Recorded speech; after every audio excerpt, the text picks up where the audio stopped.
আচ্ছা, আমি যদি এখন বিরাট কোহলিকে বলি যে বা সমাজ যদি বিরাট কোহলিকে বলে যে ধুতি পাঞ্জাবি পরে ক্রিকেট খেলতে বা ধুতি পাঞ্জাবি পরে প্র্যাকটিস সেশনে প্র্যাকটিস করতে, জিনিসটা শুনতে কেমন উইয়ার্ড লাগবে না? কিন্তু সেখানেই দেখো আমাদের সমাজে যখনই মেয়েরা নিজেদের পছন্দ মতো কোনো ড্রেস পরতে যায়, তখনই তাদের কি সমস্ত প্রশ্নের সম্মুখীন হতে হয়। যখন সানিয়া মির্জা বা স্মৃতি মান্দানারা টেনিস বা ক্রিকেট ইত্যাদি প্রফেশনে আসার জন্য তাদের নিজস্ব মতো প্রফেশন অনুযায়ী ড্রেস চুজ করে, তখন তাদের আমরা আমাদের সমাজ তাদের নানা কথা বলে থাকে যে দেখো কিসব শর্ট ড্রেস পরে খেলতে যাচ্ছে বা ইত্যাদি ইত্যাদি।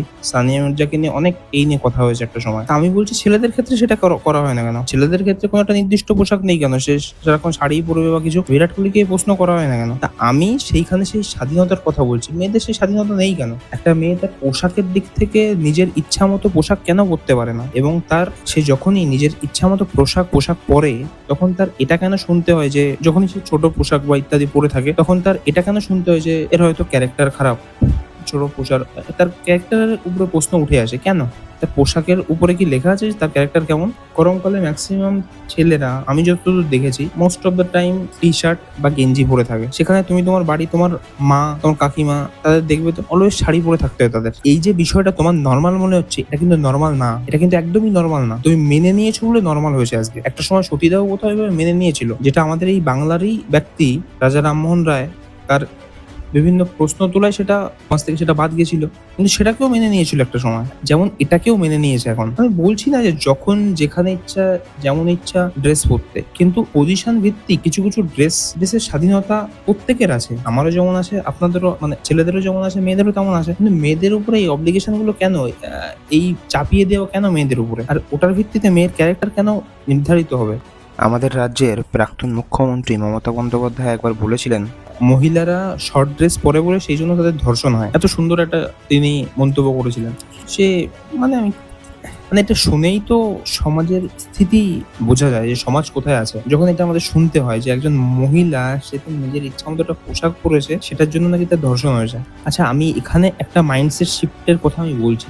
যেসব গার্জিয়ান আমার এই ভিডিওটা দেখবে, আমার এই কথাগুলো শুনবে, আমি তাদের কাছে বলছি আপনাদের ছেলেদের আগে শিক্ষাটা দিন। দোষটা মেয়েটার না, সে যে ছোট পোশাক পরছে সেটা তার দোষটা সেই ছেলেটার দৃষ্টিভঙ্গিতে, যে ওই মেয়েটার ড্রেসের অবজেক্টিফিকেশন করে সে নিজের মধ্যে কিছু ইমাজিনেশন ক্রিয়েট করছে। সেটা তার প্রবলেম, সেটা তার সেক্স এডুকেশনের অভাবের ফল। সে এই ইমোশন গুলোকে কন্ট্রোল করা শেখেনি, এই জন্য না এগুলো ঘটছে। দোষটা মেয়েটার একদমই না। কি করে মেয়েটার হবে দোষটা? সম্ভব নাকি এভাবে? সে তো তার স্বাধীনতার ভিত্তিতে বেরিয়েছিল একটা পোশাক পরে, যেটা তার ভালো লাগে। আমি কিছুদিন আগে একটা জায়গায় গেছি, আমাদের রাজ্যে তো এখন প্রচন্ড গরম পড়ছে। আমি সিরিয়াসলি কিছু মেয়েদের আমি দেখছি, মুসলিম মেয়ে, তারা মানে বোরখা যেভাবে পরে তেমন পরে তারা যাচ্ছে। আমার সত্যি বলছি, আমার নিজের একটা হাফহাতা জামা পরে থাকতে খুব কষ্ট হচ্ছিল তখন। কিন্তু তখন সেই মেয়েটা আমি দেখছিলাম যে সেই বোরখাটা পরছিল।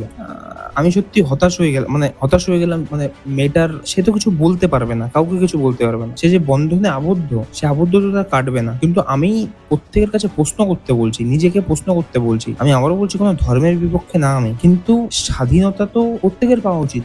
একটা মেয়ের যদি বোরখা পরতে হয়, ছেলেরও পরা উচিত। মেয়েটা কেন পরবে, ছেলেটা কেন পরবে না? আমার প্রশ্ন এখানে একটাই, আমার প্রশ্ন, যারা নিয়মটা বানিয়েছে মেয়েদের বোরখা পরতে হবে কারণ মেয়েদের নিজেদের হাইড করে রাখতে হবে, নিজের স্বামীর সামনেই খালি তার ফেস দেখাতে হবে বা কিছু। আচ্ছা, আমি বলছি মেয়েটা, বা হিন্দুদের কথাও বলি, হিন্দুদের মধ্যে যে ঘুমটা দিয়ে রাখতে হবে বা কিছু, আমি বলছি সেম।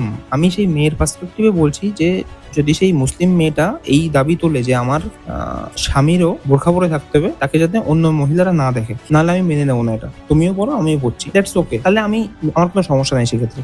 বা একটা হিন্দু ছেলে ও যদি মেয়েটার যারা ইয়েরা আছে তাদের সামনে গেলে তাকে ঘোমটা দিয়ে থাকতে হবে সেই ছেলেটাকে, আমি তাহলে মেনে নেবো জিনিসটা। কিন্তু অ্যাজ এ পার্সন, আমি তো এখানে ট্রুথ খুঁজছি না, সত্যটাকে খুঁজছি, বাস্তবটাকে দেখার চেষ্টা করছি।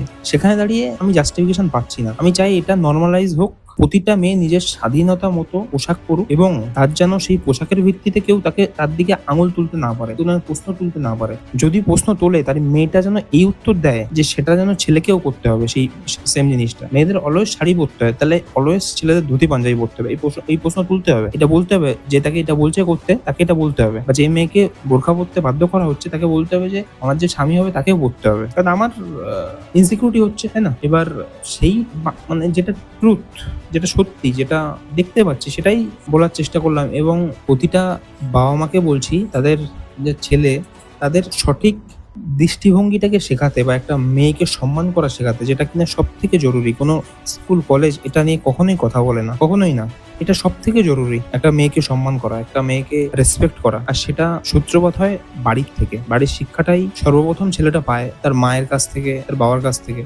তাই জন্য বাবা মার একটা কর্তব্য থাকে যে ছেলেকে এটা শিক্ষা দেওয়া। নমস্কার, এই বিষয়টা আজকে বললাম আপনাদের সামনে, প্রত্যেকটা মেয়ের সামনে। আমি প্রত্যেকটা মেয়েকে প্রশ্ন তুলতে বলছি এবং এটা মেনে নিতে বারণ করছি যে সমাজ যেটা বলছে সর্বদা সেটা মেনে নিও না, তার পিছনে প্রশ্ন তোলো। সেটা কেন চালু হয়েছে সেটা বোঝো, যে তোমাকে দমানোর জন্য, তোমার উপর ক্ষমতায়ন করার জন্য, তোমাকে চাপিয়ে রাখার জন্য এটা তৈরি করা হয়েছে, তাই না? এখন দেখছো তো যে যে দেশ দুর্বল, আমেরিকা, তারপরে যে চেপে বসছে। তাহলে সমাজে তুমি একটা মেয়ে হয়ে যদি তুমি দুর্বল নিজেকে দেখাও, যে আমি তো নিজেকে যদি দুর্বল করে রাখো, তাহলে তো সমাজ তোমার উপরে চেপে বসবে, যেটা কিনা হয়ে এসছে এতদিন ধরে। তাই জন্য বলছি ব্রেক দ্য চেন, তাই না? এটা নতুন রেভলিউশন হোক, যেখানে পোশাকটা দিয়ে শুরু হোক, যে এটা আমার স্বাধীনতা, সেটা তোমরা বলতে শেখো। নমস্কার।